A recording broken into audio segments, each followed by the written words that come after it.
Durud, dear listeners. I'm Sindokt, and welcome to the first episode of Echoes of Persia, where ancient tales come alive through the whispers of time. Today, we embark on an extraordinary journey to the dawn of civilization itself, when the very first crown of kingship was placed upon mortal brows. Have you ever wondered who was the first to wear a crown? Who first dared to rise above others and shoulder the burden of leadership? Today, we'll explore the fascinating tale of Keyumars, the first king of humanity, and the legendary dynasty that followed him. His grandson, Hushang, the wise Tahmoorés, and the mighty Jamshid.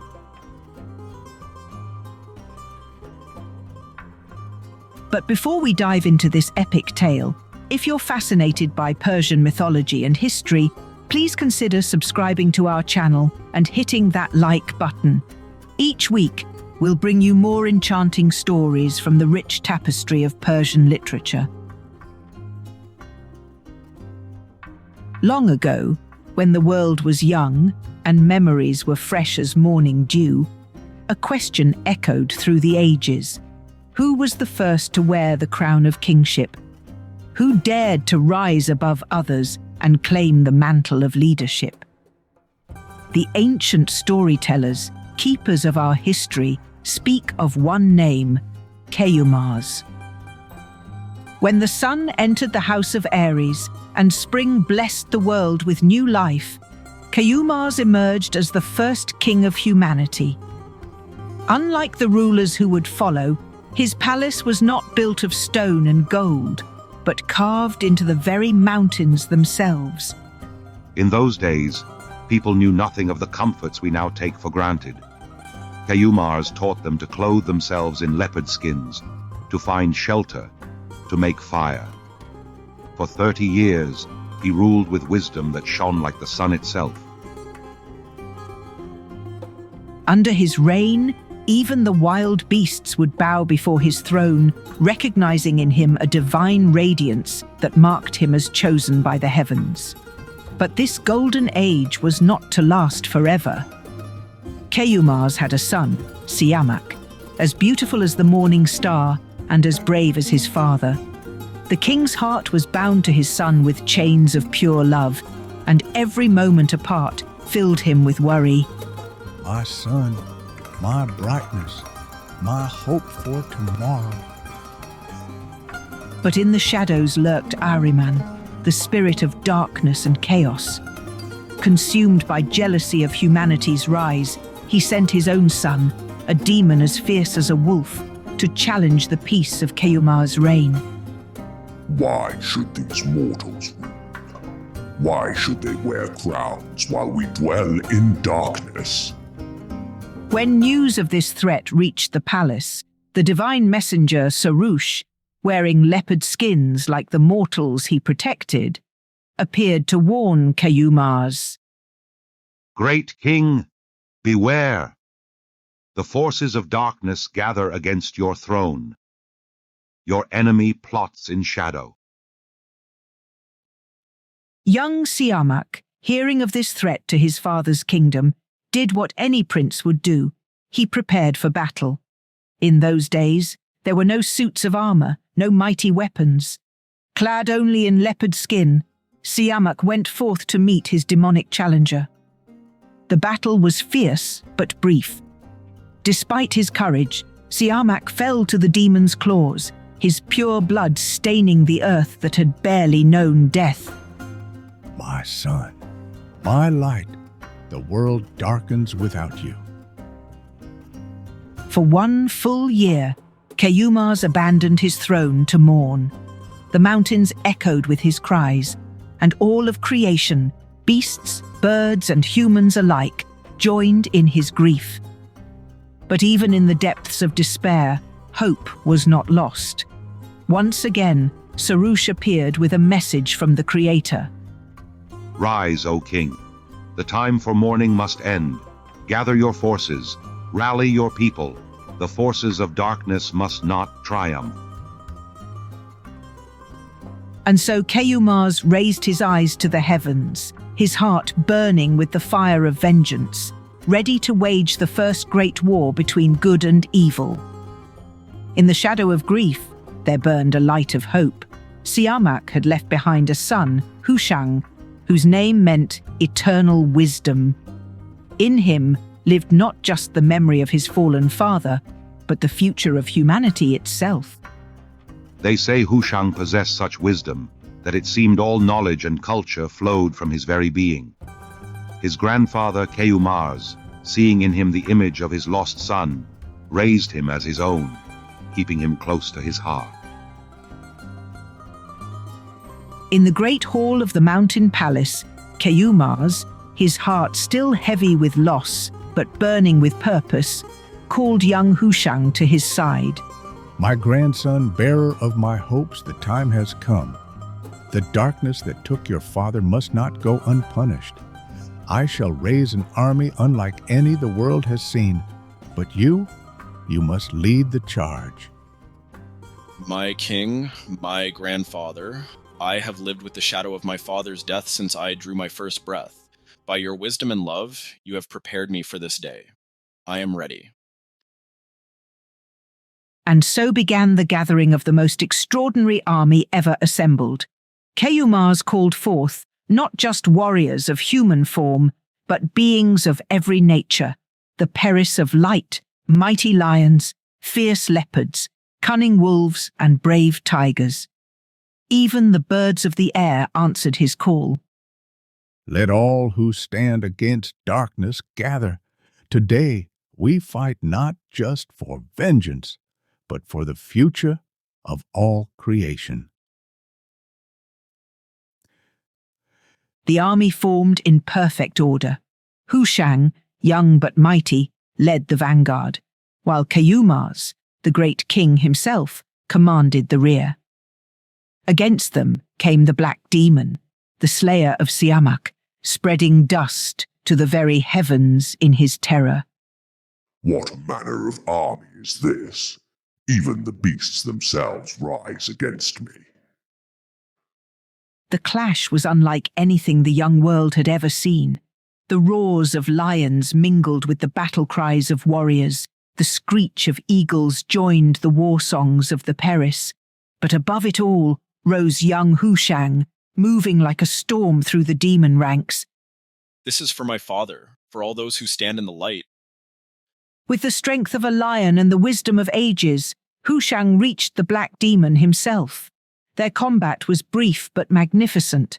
The young prince seized the demon, who had once seemed so terrifying, and with justice in his heart, ended the creature that had brought such sorrow to the world. Victory was complete, but fate had one more turn of its wheel. As the dust of battle settled, Keyumars, having seen his grandson avenge his son, having witnessed the triumph of light over darkness, felt his time in this world drawing to a close. My beloved grandson, I am now going to join your father. The world I leave to you is brighter than the one I found. Rule it with wisdom, rule it with love. And so passed Keyumars, the first king of humanity, leaving behind a legacy of civilization itself. But his passing was not an end, but a beginning. For in Hushang, humanity would find a ruler who would bring even greater wonders to the world. After avenging his father and witnessing his grandfather's passing, Hushang ascended to the throne.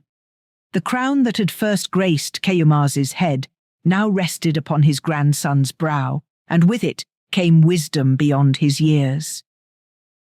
For 40 years, the heavens revolved above King Hushang's reign. His mind was filled with wisdom, his heart with justice. Under his rule, the world would know wonders it had never seen before. By the grace of Yazdan, the Supreme Creator, I stand before you as King of the 7 realms. My pledge to you is this: justice shall be my sword, and generosity my shield. Every corner of this world shall know peace and prosperity under my reign. True to his word, Hushang began to transform the world. Where his grandfather had taught humanity to clothe themselves and find shelter, Hushang would teach them to master the very elements themselves. In those days, humans knew nothing of metal or its working. We lived as the animals did, using only what nature provided in its raw form. But fate had destined Hushang to make a discovery that would change everything. One day, as he walked through the mountains, What strange stones are these? They're heavier than ordinary rock with a peculiar gleam. in that moment, when the stone struck, Hushang witnessed something miraculous. A spark, a tiny piece of captured lightning. This was humanity's first glimpse of fire created by human hands. Blessed be Yazdan. This is no ordinary stone. This is iron ore. And this spark. This is the divine light of creation itself. With this discovery, Hushang began to experiment. He learned that certain stones, when heated, would yield metal. First iron, then copper and other metals. This was the birth of metallurgy, the art that would lift humanity from the Stone Age into an age of tools and weapons. My king, with these metals, we can make tools stronger than stone, weapons that won't shatter, vessels that will last generations. But Hushang's greatest gift to humanity was not just the metal itself, but the knowledge of how to create and control fire. With this mastery came warmth in winter, light in darkness, and the ability to transform raw materials into tools of civilization. This gift of fire, it is like wisdom itself. It must be respected, controlled, and passed down with care. In the right hands, it brings life and progress. In the wrong hands. One day, as autumn winds swept through the mountains, King Hushang ventured forth with a small group of companions. Little did he know that this ordinary journey would lead to an extraordinary discovery. My king, look there, in the distance. Through the mountain mists, they spotted a terrifying sight. A massive serpent, black as night, its eyes gleaming like pools of blood. The very air grew dark with the smoke of its breath. Stand back. This creature is unlike any we've encountered before. With the wisdom that gave him his name, Hushang quickly assessed the situation. His hand found a large stone, and with the strength granted by his royal blood, he hurled it at the monster. Look at his aim. Surely no serpent can withstand such, But fate had other plans. The stone missed its target and struck another rock instead. And in that moment, something magical happened. A bright spark leapt forth from the collision, brighter than any they had seen before. Blessed be the Creator. Though we missed our prey, we have been granted something far more precious. This is no ordinary spark. This is divine light itself. Understanding the significance of this gift, Hushang immediately prostrated himself before the Creator. O Creator of all things, you who have blessed us with this divine light, this shall be our sacred flame, our guide in darkness, our warmth in cold, our light of wisdom. As night fell, Hushang ordered a great fire to be built, as tall as a mountain. Around it gathered the king and his people, celebrating this divine gift. Let this fire be our Qibla, our direction of worship. For in its light we see the wisdom of the Creator. In its warmth we feel divine love. That night, amidst joy and celebration, Hushang established a feast that would be remembered through the ages, the Feast of Sadr. Let this night be remembered. Let it be celebrated by all who come after us.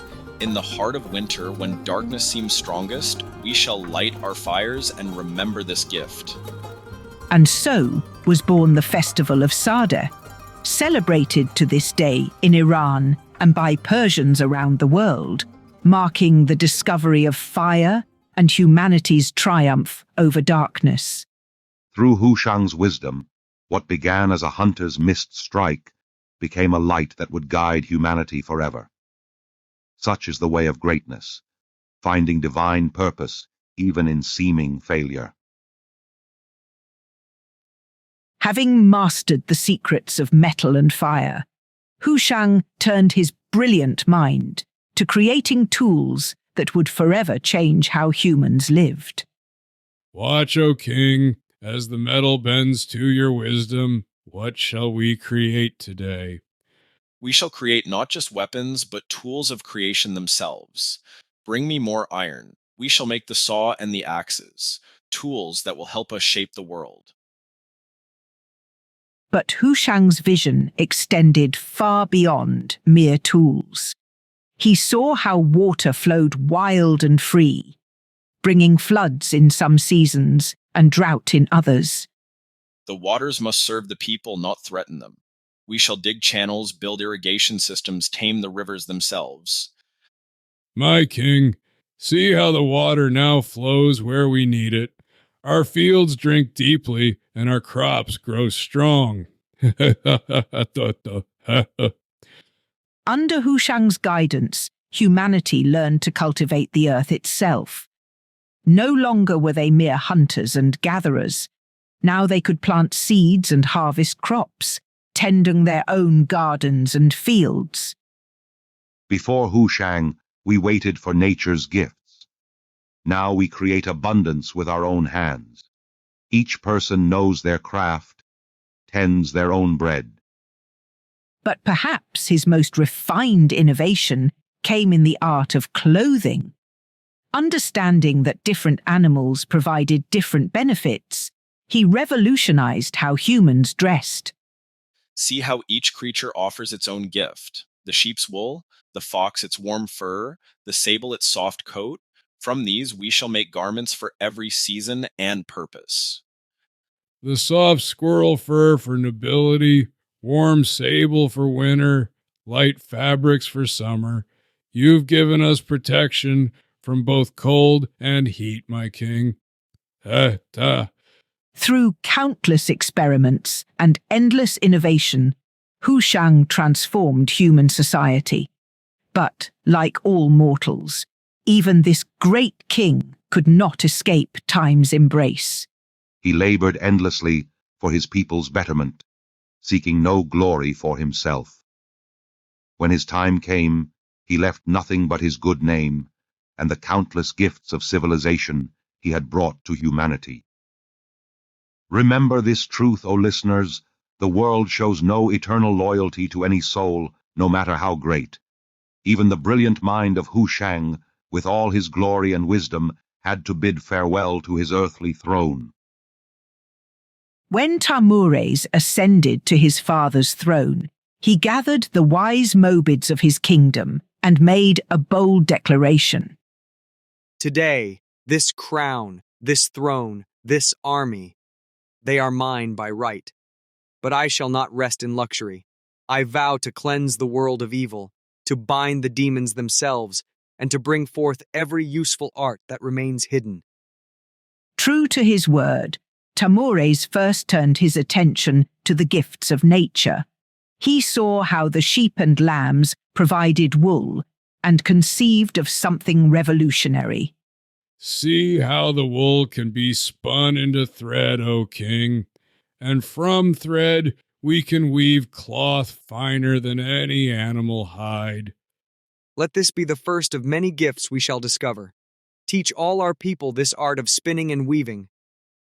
But Tahmoorés' innovations didn't stop there. He observed the wild creatures and saw how some could be turned from threats into allies. The king has tamed the cheetah and the falcon. What was once our prey now helps us hunt. Every creature has its purpose. The swift-running horse shall be fed grain and hay. The hunting leopard shall serve at our side. The noble falcon shall soar at our command. Even the humble rooster and hen were brought into the service of civilization, their morning calls becoming nature's timekeeper. But Tahmoorés' greatest challenge and triumph was yet to come. The demons, seeing his growing power, gathered in opposition. This mortal king grows too powerful. We must stop him before he binds all of nature to his will. The battle that followed was like none before it. Tahmoorés, blessed with divine glory, faced the demon horde with both weapons and wisdom. By the grace of Yazdan, I bind you. Neither spell nor strength shall save you from justice. 2/3 of the demons he bound with spells, the rest he struck down with his mighty mace. But in their defeat, the surviving demons offered a bargain that would change human history forever. Spare us, O king, and we shall teach you an art more powerful than any weapon, the art of writing. And so the demons taught Tahmoorés 30 scripts, from Roman to Arabic, from Persian to Chinese, from Sogdian to Pahlavi. Writing, the art of capturing thought in visible form, became humanity's greatest tool. See how these marks can capture our thoughts, preserve our knowledge, speak across time itself. This is truly a divine gift, though it comes from dark sources. For 30 years beyond these achievements, Tahmoorés continued to rule with wisdom and justice, guided by his pious vizier Sharasp, who spent his days in fasting and his nights in prayer. But like all mortals, even the demon binder had to bid farewell to his throne. His legacy lives on in every written word, every domesticated animal, every woven cloth we use to this day. When Jamshid ascended his father's throne, adorned with the golden crown of kingship, the world itself seemed to bow before him. Even the demons, birds and fairies submitted to his rule. By divine grace, I am both king and priest. I shall banish evil from the realm and guide souls toward the light. First, he turned his brilliant mind to the arts of war.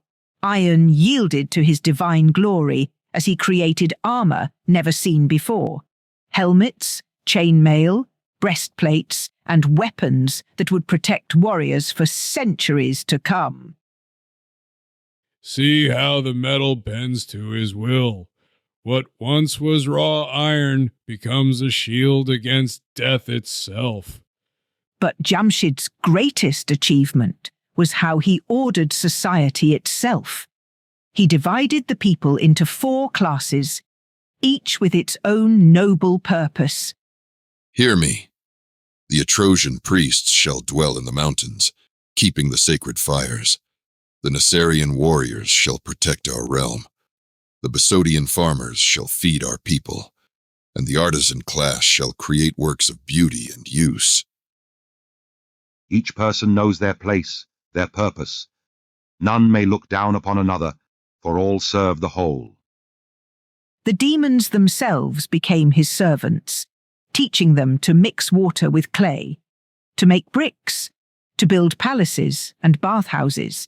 He discovered precious gems and metals, learned the secrets of perfumes, and mastered the healing arts.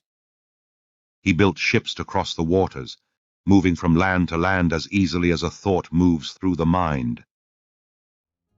And then came his greatest wonder, a throne studded with precious gems, which demons could lift into the sky.